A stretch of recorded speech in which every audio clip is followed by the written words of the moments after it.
Welcome back to Drat and Drake podcast. Joining us today is Dr. Trish Auge. All Nice to right. see you on. Hi.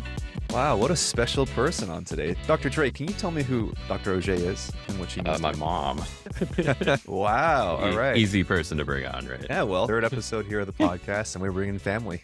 That's good. That's good. Yeah. All right. Well, tell me about Dr. Auge. What's her story? Start from the beginning as Okay. far as what made you want to be a vet, where you went to Oh. school, and kind of how that was in the 80s.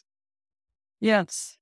So ever since I was little, I always wanted to be a vet, which at the time we were like, I want to be a doggy doctor. And that was all I ever wanted to be. So my mom was very gung ho, helped me do that. Although there was a time when I was in college, in undergrad, the days before women were heavily into veterinary medicine, that I had a counselor at school say, maybe you should be a nurse because there really aren't Oh, women in the veterinary field. So do something more traditional for women. And I said, well, I really don't want to do that. I'd like to at least try.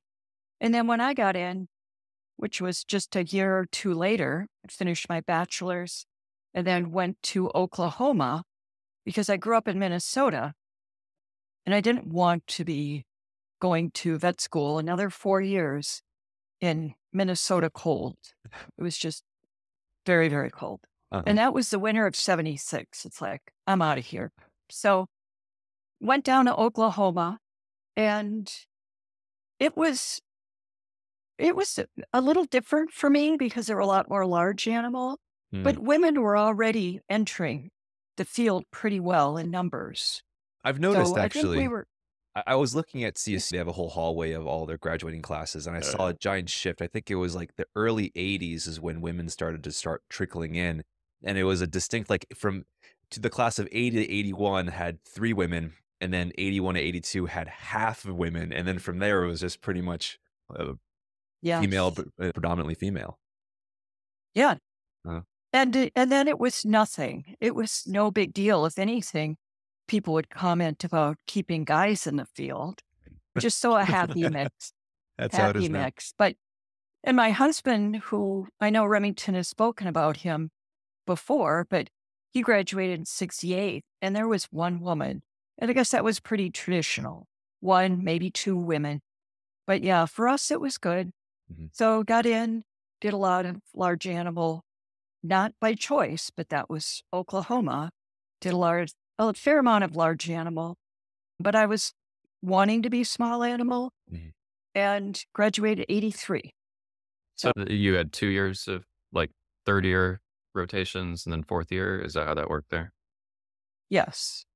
We could pick, I can't remember the term, but it was kind of like sections. You could pick this section and this section, but it was kind of a lottery. So I got a horse section and then a cattle section. And the one thing that always stands out in my mind was on my equine section, I had to go in at 2 a.m. for this colicky horse. And I was the only one in the whole big barn, or it's not a barn, but the The building. stocks, Yeah. the building. Yeah. And had to get this big horse that was really struggling to breathe and function, walk him down the way to the actual stocks, right?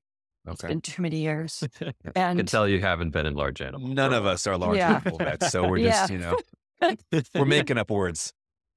yes. Yeah, exactly. So yeah, for 4 hours from 2 a.m. to 6 a.m., I was kind of terrified at first, but he did what he was supposed to do and Mhm. I did my thing. And so that was my big memory of dealing with humongous horses.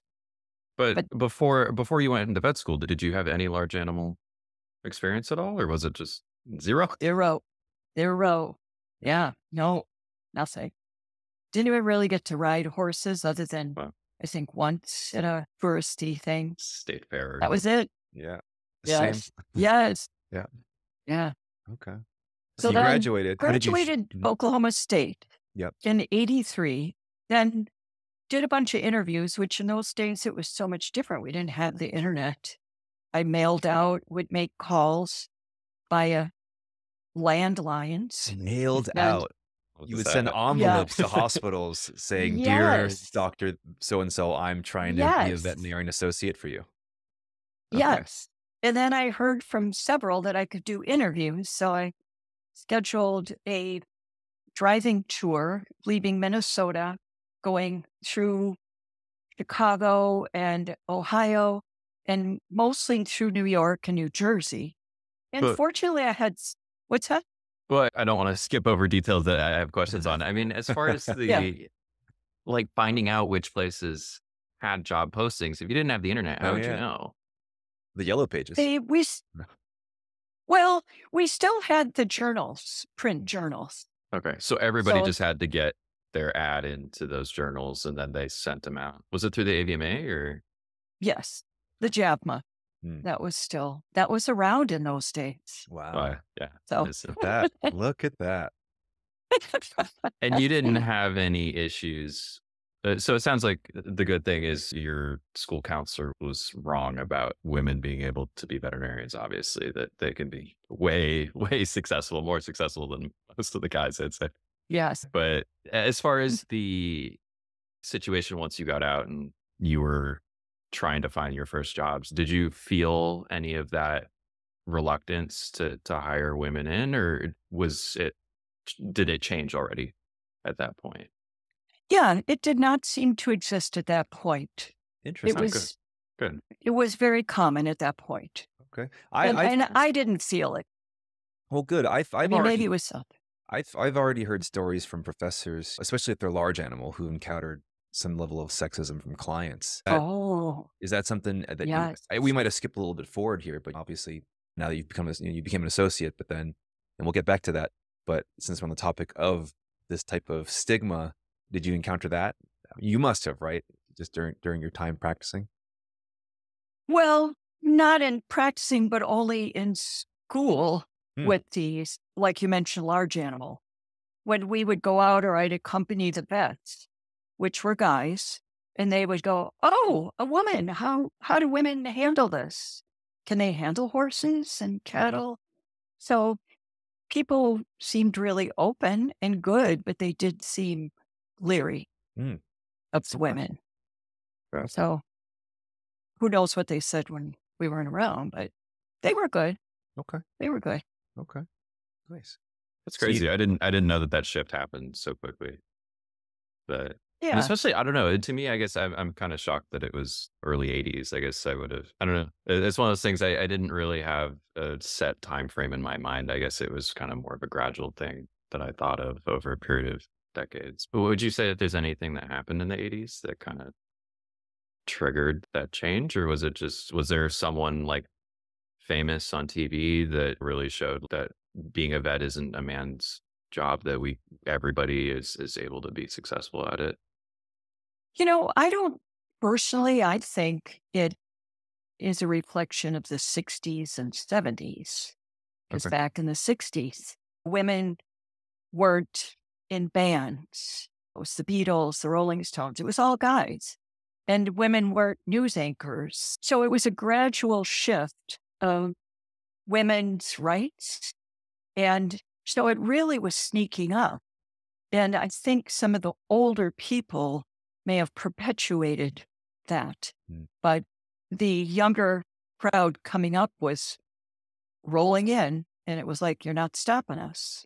So it it's sounds like overall across industries, it was kind of all happening at the same time. It wasn't specifically veterinary medicine. right. It was Okay. exploding That's cool. because the young people were just doing their thing. Yeah. Yeah. By the time you guys were Good. born, for the most part, some of those shackles were lifted and the ceiling was raised for you guys, correct? Well, not before me, but Oh, yeah. some of those other women, yes. But I was around to see the 60s and like Woodstock. And, there were just things that were burn the bra and Yeah. we equal rights. And so, yeah, it was a good movement. Good movement. So then now you interviewed, you made the road trip down. What happened next? So then I did get some letters people wanting to hire me. I don't know if there was a shortage or they liked me, but we did not have the information like we have now to say, oh, there's a shortage, there's not a shortage. But I did get several job approvals.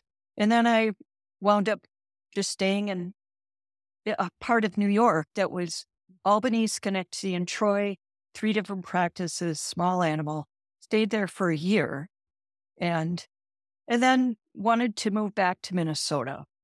So that I did for a short time. And then my brother said, hey, my vet said, we're real short on vets here in Vegas. You want to maybe check it out? So I made a road trip out to Vegas because again, there wasn't the internet. Uh-huh. So did that, landed some jobs there and chose one that I stayed at for about a year. Then things got fun because I went to the big Western Veterinary Conference and got my registration materials and sat next to this. There were a bunch of tables, so I wanted to see what lectures there were. So I sat at this table with this guy and I said, hey, any good lectures going on? And he said, yeah, there's a lot going on. And so we started talking and he asked where I was working. I said I was working at one place and doing some relief. And he said, well, why don't you start a cat hospital because there isn't one in Nevada? And I said, oh, cool. How do you do that? And he said, well, let me take you to lunch and I'll show you what to do. So we went to lunch and he kind of jotted on notes what to do to open a feline hospital. And I thought, well, this would be cool. And I really started out more as a house call practice, but that built quickly. And then I wanted to do a building. So I kind of did that. Meanwhile, this guy was in Boston. He had 3 animal hospitals in Massachusetts. And he said he would fly out and we'd go to conferences and then he would fly out every month. And then 4 years later, we got married. Oh, So okay. that was Remington's dad. Ah, uh-huh. Yeah. I figured this guy was a little bit more specialist. Spoilers. Yeah. Right, okay. Yeah. So this I mean- this cat practice happened pretty organically then. Yes. Okay. Very Yeah. cool. I wasn't a cat person at all, but in vet school, you learn cats. And I thought, how hard can it be? It was actually one of the best journeys. And to me, I'll take a grumpy cat any day. Okay. But, it's just because that's what I've done for so many years. Of course. As far as the house call business, because Alfred, you were mentioned that you have friends in your circle that are doing house call and like mobile Vets, yeah. vet type stuff. Mhm. Yeah. When you were doing house calls back then, do you feel like there were, like, was that a common thing to do? Is that your common way to start out, or was that a little bit more unusual? I know in large animal they've always been doing house calls, so I would Right. Yeah. So there's- for large animal, Mhm. obviously you had ambulatory service. But as far as like before you started your feline practice, did you have a good sense of like how a mobile vet practice worked back then? Was there kind of a traditional way of doing it? Is that a traditional path that you had before establishing a brick and mortar? Like, what did it look like back then? Well, I really didn't know. I knew there were house call practices, but they weren't very common. And I can see why, at least in that time, because now I think aren't there the big trucks Yep. which aren't cheap, I'm I guess sure. fancy. But Yeah. yeah. But at the time, I did it because it was a way to start. But I quickly wanted more. I wanted cages. I wanted a place to do a spay. And I did not have that truck, so to speak. I had my bag of tools and I could use the kitchen table if I needed to. But, you want proper nowadays, you just couldn't do that. Absolutely. I guess you could if you were desperate, but it's not very cool to do that. Would you say that the equipment was the most challenging part of it? Or what would you say are kind of the top things that really made it a difficult thing to do. Two things. One, the equipment, and two would be someone to help, a technician or a vet assistant.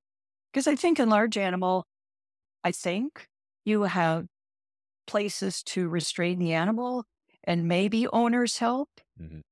But back in the day, I don't know if that was the case, but yeah, it was hard to do things, especially on cats, without restraint. It's just can't imagine it these days. Makes sense. Now, I hear with the few cat clinics I've been exposed to, you have the luxury, since it's exclusively cats, you can develop your brick and mortar hospital tailored around their whole experience. So I guess the ultimate question is, can you walk me through it? But from my understanding, even for places where they have behaviorists involved, they really try to make, even from the beginning of getting to the parking lot, entering the lobby, this ease of experience for emotionally for cats. Do you have any kind of advice or any tips on kind of how to work through that or how your practice operated? Yeah, I took the approach which I learned very quickly is that cat people did not like going to places where they felt their cat was scared and wasn't treated like people really cared about cats. So we didn't do anything like pillows on the floor, but we had softer materials for the exam room Mm. tables, had plants around and softer lighting if possible, like at least have a lamp in the room. And and then of course we didn't have the barking, Yeah. but and it was an expression to the owners how much we cared. And I think that was important because we didn't rush them through. We didn't treat their cat in a way that they would find objectionable. From early on, we used a towel folded up, like I'm sure everybody does. But that was our restraint. Just snuggle them, do the little burrito wrap, Hmm. and and often do it in front of people so that they would know that their cat wasn't being hurt. Because obviously you're hearing them, but if you're not seeing them, then they don't know what's going on. So, but that was pre-COVID that we would do everything in the room other than blood draws and surgery, of course, but tried to do everything we could to soften the atmosphere for the cats. That's very nice. Have some treats in the room. Yeah. Yeah. Okay. That's good. So yeah, I mean, you could even argue you're one of the pioneers of cat behavior and client Yeah. compliance. That's great. You don't Yeah. see a lot of that, unfortunately. Even with vets that are closer to our generation of practice, some of them still follow very archaic methods of restraint and well, yeah, and consultation. Yeah. Which, what's interesting in that line, early days, I was taught to gruff and stretch a cat. And so I scruffed the cat once in the exam room early when I started, within the first year or so. And a client was like, "Oh, can you not do that? You're hurting him." And it was like a light bulb. And I was like, okay, if she finds that upsetting, I adopted, which was still on the cat hospital website, that we are a no scruff hospital. And I wouldn't let people scruff. And is it effective? Yeah. Oh, good. Yeah. Yeah. And we were fine. Worst, absolute worst came to worst. We might need some sedation. And of course, there's better sedations than ever. But it was just, and I found with owners, when people would, you want to do it quickly and you don't want to charge so much money. But if you say, hey, I think little Morris needs some sedation here because he's pretty upset, they were like, oh, yes, yes, that would be great. Because they didn't want him scared. So made the client happy, made the cat happy. And consequently, it made us happy. Yeah. Uh, that's music to my wife's ears. I don't know if Dr. Drake told you, Remy told you, but my she's a veterinary behaviorist. So, in the Yeah. years that we've been Oh, together, she's really taught me. So I've since the last 7 years, I'm very no scruff.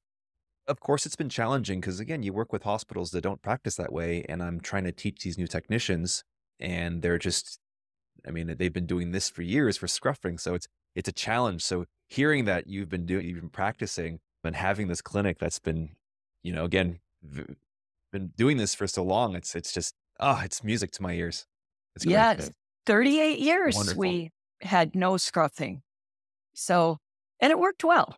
Everybody was happy. And I remember maybe twice in that time that people, of course, other technicians or assistants would go, you know what, he's or she's scruffing. And I said, work with her. Don't tell her we don't do that. And then it was just a matter of learning how to do it in a nice way. Yeah. So, yeah. Well, That's it good. just showed, or in That's organic way, just how that's it can cool. work. That's So, cool. Yeah. I love to hear it. Yeah. I think so. Yeah. so would you say? Go Oh, ahead. go Sorry. for it. Would you say, as far as I mean, because it sounds like when you were venturing into like a feline exclusive practice, that it sounds like to a large extent you were figuring out how to make it most effective for cats and make it the best experience that you can for cat owners. Do you feel like there are any kind of current misconceptions with vets that aren't feline exclusive that you would say maybe not what a lot of vets think, or ways to approach feline medicine that you feel would be good for a lot of vets to be aware of, or any tips, I guess, you could give the field for vets that mostly see dogs and don't have a lot of feline patients to really get this same level of organic growth and kind of getting a good handle of how to treat Yeah. feline patients? Well, yeah. And I think the few I've seen since I retired and now am planning on working some more, from what I've seen, because I have options of working with dogs. And I know most places will have separate entrances and maybe exam rooms, but that seems to be as far as it goes. I personally would like to see newer architecture built where cats could at least have more division. And I know there are cat wards as well, right? In places you guys have been. Are there? Yeah, Uh, I mean, depends. Uh, yeah, Depends. I mean, in CSU there were Mhm. cat It's exclusive dedicated. Yep. areas. Mhm. Yeah, which really cool to see. yeah.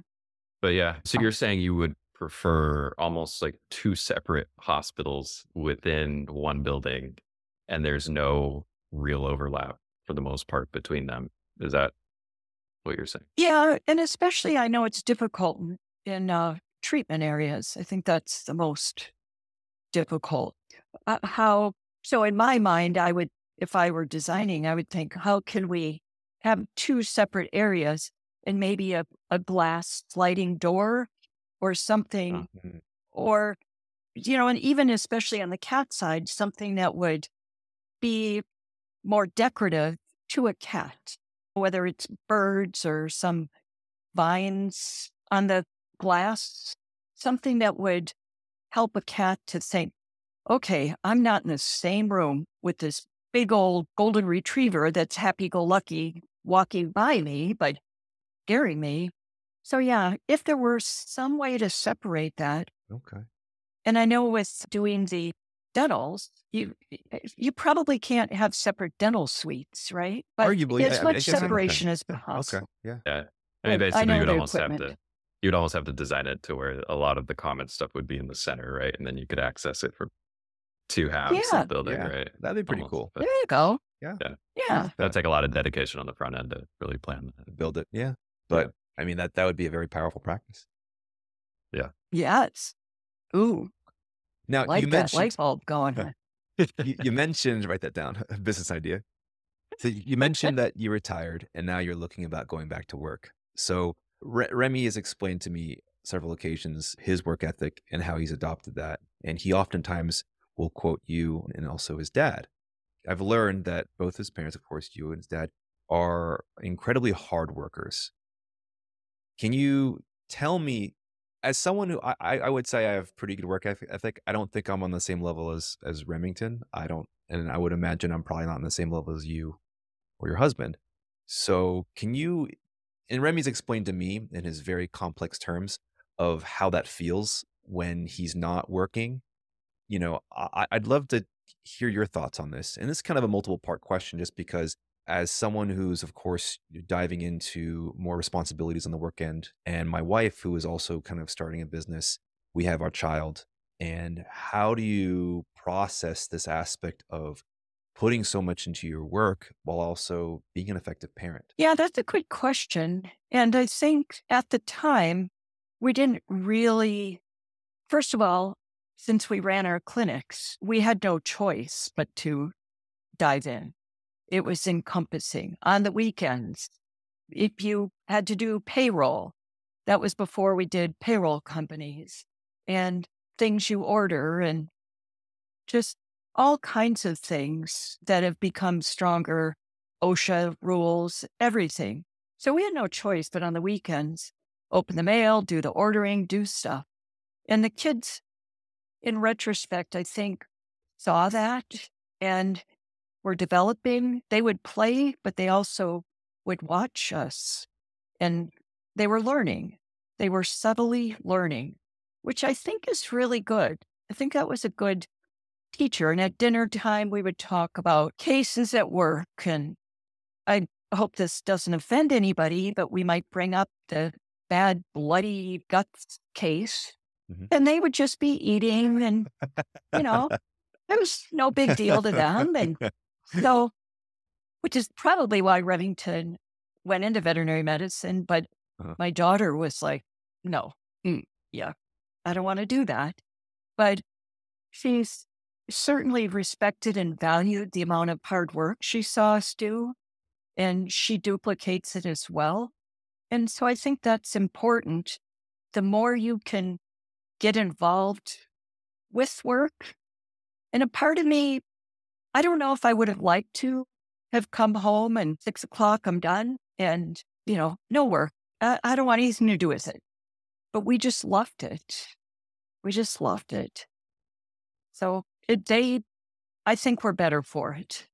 Now, the only bad thing I will say, and Remington, tell me what you think, is we didn't really do, like on the weekends, we didn't go horseback riding or go-kart riding or, some other hobbies.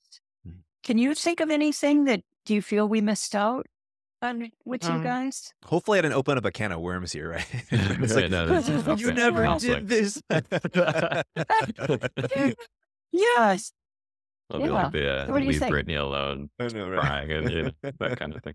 It's No, good. I mean honestly, I mean it's one of those things that realistically you don't have anything to compare it against, right? Because you only grow up one time, right? But no, I mean there's Yeah. nothing that I can really think back on that felt like I was missing out.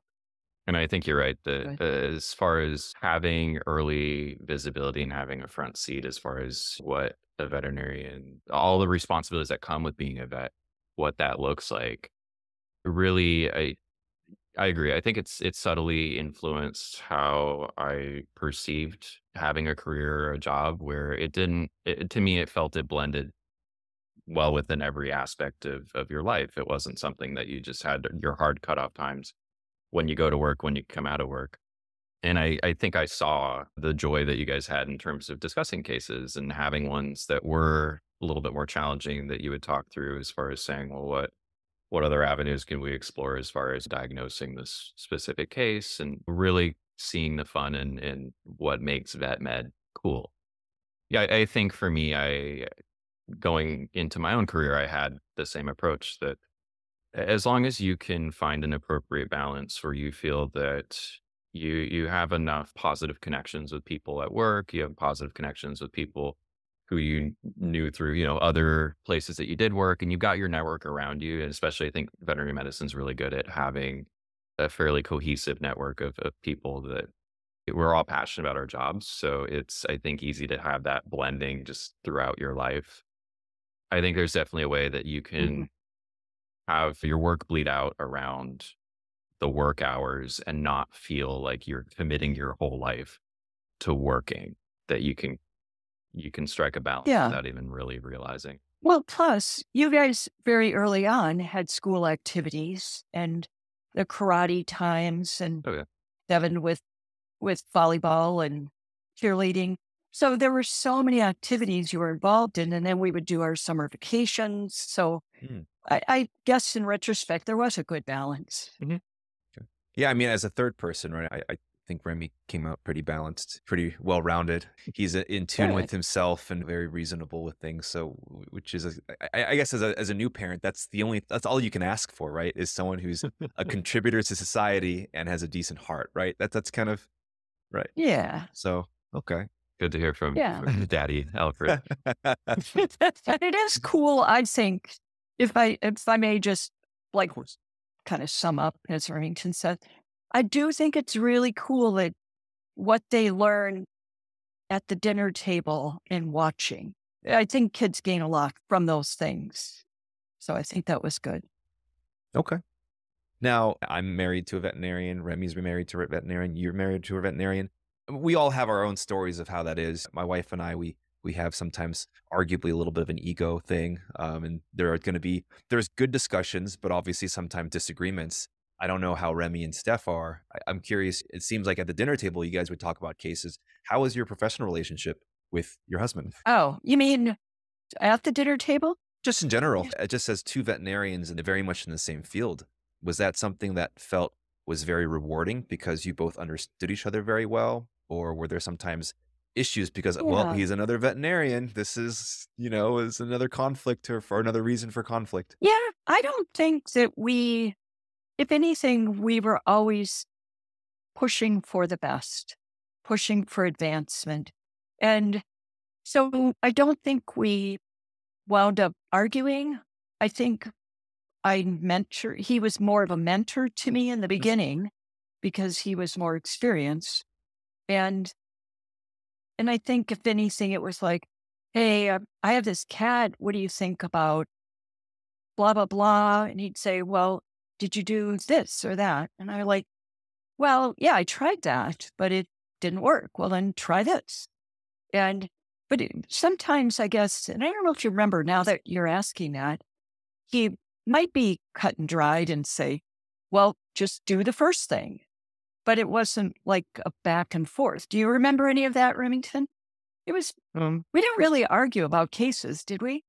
No, it was a fairly, again, I don't have anything to compare it against, but yeah, you guys had a fairly good working relationship with being able to be two veterinarians that respected each other's opinions. I felt like you both had feedback that you could give each other on case, case experiences and stuff. And I think at least as far And as he might mine, joke. I was just going to say, he might joke and say, well, I'm right, you're wrong, so just go with it. So it normal would be a relationships. humorous thing. Yeah. Yeah. No, and I think as So, far as for me, Steph is in her own little specialty that it's Fair. so, ophthalmology is, I think, one of those specialties that most other people know there's a complicated world that exists over there. You know a little bit of it, but there's so much complexity to that. I think a lot of vets kind of are like, all right, we'll let you handle that. Checkmate. Yeah, I mean, they're going to go way over your head on a whole bunch of stuff. I think that's for me working ER. You're kind of a jack of all trades, master of none, where you need to master being able to be effective and capable in a time constrained manner, but you're largely going to be working hand in hand with those other specialties to say, okay, we're being air traffic controlled to get them stabilized and to get them to you. Mhm. So I think her and I have kind of adopted that dynamic a little bit, at least in terms of anything non-eyeball related. For me, it's a little bit more of like, well, I have a little bit more personal experience with working with that case versus for her. If it's anything technical with eyeballs, I'm like, please, Yeah. please give me your your wisdom on this. In her chat yesterday, she used the word distichia. I was like, when was the last time I don't think I ever used that in my medical record. Yeah, Yeah, I would say, they Pam, love their fancy words. oh yeah, Pam's behavior also, of course. I mean, I would never. I mean, it's always been default. I mean, she's the expert at that, and it's been very rewarding to learn from her. Yeah, I think it's common. I mean, it's so common for veterinarians to be married to other vets, and Yeah. I think part of it is just we're around each other so frequently. Yeah. But I don't know. I think just the culture of veterinary medicine in general, like there isn't a lot of, I think, egos and competition between most veterinarians, but I'm sure you could find an anecdotal Surgeons. counterpoint to that. Yeah, maybe. Ah, Just like in human, man. Uh, Eddie, if you're listening, yeah. yeah, we're I not know, right? we're not including you in No. Yeah.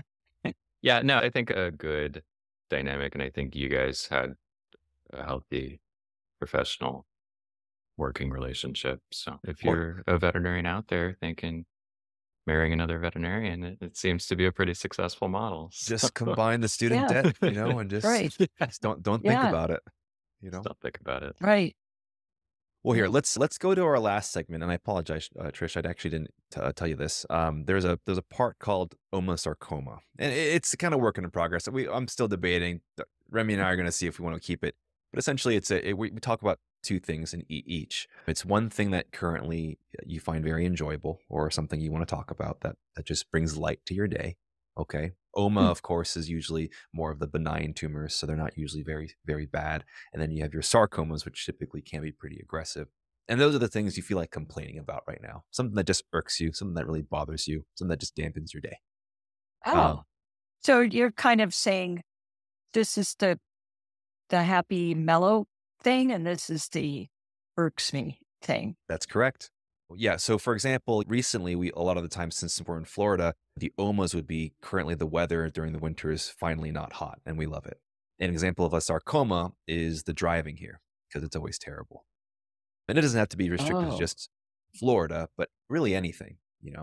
And I don't know, Remy, if you wanted to start, or if you wanted me, or Trish, if you'd like, if there's anything off the top of your head.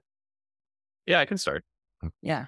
I would say my OMA is getting to spend some time with my mom. That's, Oh, always a huge, Uh, yeah, I mean, I can go on and on about that, but yeah, hugely positive thing. my OMA will have to be my baby's finally started solids, so it's been an absolute treat watching her taste food and just explore flavors and all that. Of course, what we do now is we just have her completely stripped just down to her diaper because it's an absolute mess. But it's a beautiful symphony of dirtiness, and it's just been an absolute treat oh, watching her.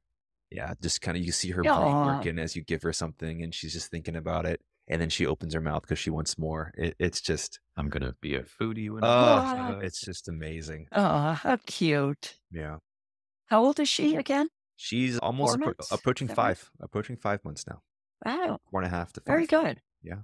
Mhm. How cute. Boy, I don't think I have a good OMA. I guess the only thing that comes to my mind, which is tainted by veterinary medicine, which isn't really medicine, it's just my animals. Because I retired in August and I have too many animals, but I have 2 dogs and 3 cats. But they are the joy of my life when I'm at home alone. So it's a wonderful thing to have them in something so small, especially now that both of my kids are gone and I have to travel. And it is super cool to be able to come out here to Florida and see Remington. And I think I'm going to do it more often. And Yeah. maybe my OMA should have been Rover, because Rover allowed me to come and visit him. So Hey, it's good. So this I like the podcast pet is and I, Sponsored by Rover. sponsored by Yeah. Rover. yeah, Oh, it's so that nice. works well so far. I was Okay. pleased. Awesome. All right, Remy, what's Good. your sarcoma? I'd say my sarcoma is, so now that I'm responsible for the roof over my head now, I've had 2 things break.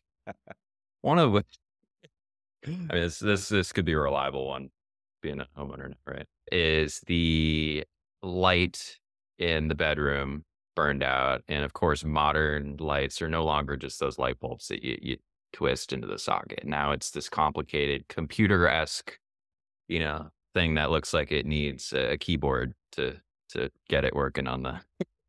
How fancy is your light? Have you seen? Is your light No, fixture? look at it. No, Google like the ceiling fan LED things. Like it's got all these microcontrollers and capacitors. I don't know, but Oh, I think you just have to, it's all right. Yeah, I mean, you just have to unplug it and I replace know, it. right? I think well nowadays like, it's an LED strip, right? So that is frustrating because I feel like now I don't think you just replace the LED strip. You almost have to replace the entire fan. But it's built to last for like 40,000 hours. So I don't know how that happened. If only it's I know. lasted what, like A year and a half.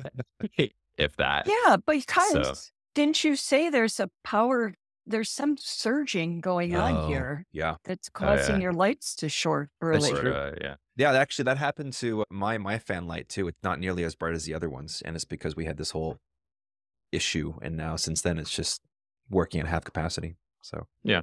yeah, Well, so Wow. yeah, that's the it's the a solid sarcoma. solid It's sarcoma. figuring out Yeah, that problem. home ownership.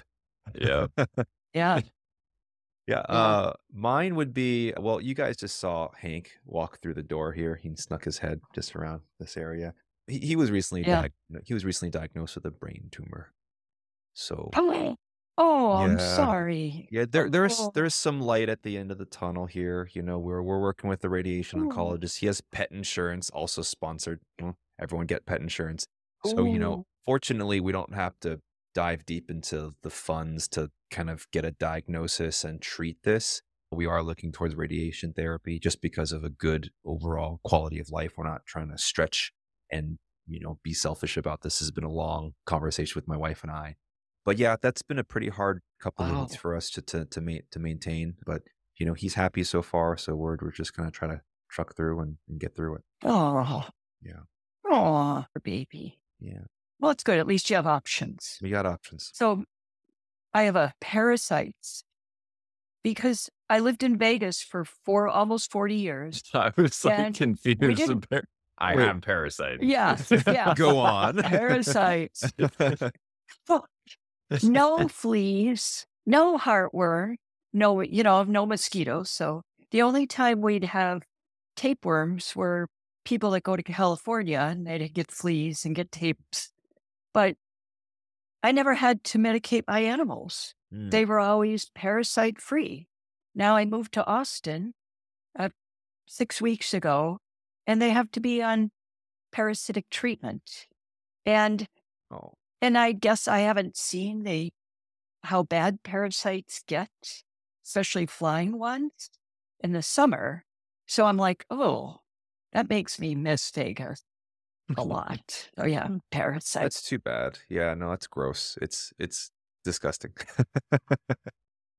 I guess I'll get used to it like everybody else, though, right? Yeah. You spend more time in Florida, and you'll see a lot of pets here with Yeah, parasites. we just had a whole cockroach fiasco this morning, so Yeah. And they're the worst. oh, I know. yeah. The big ones, not Well, the it tiny sounds ones. like. Mhm.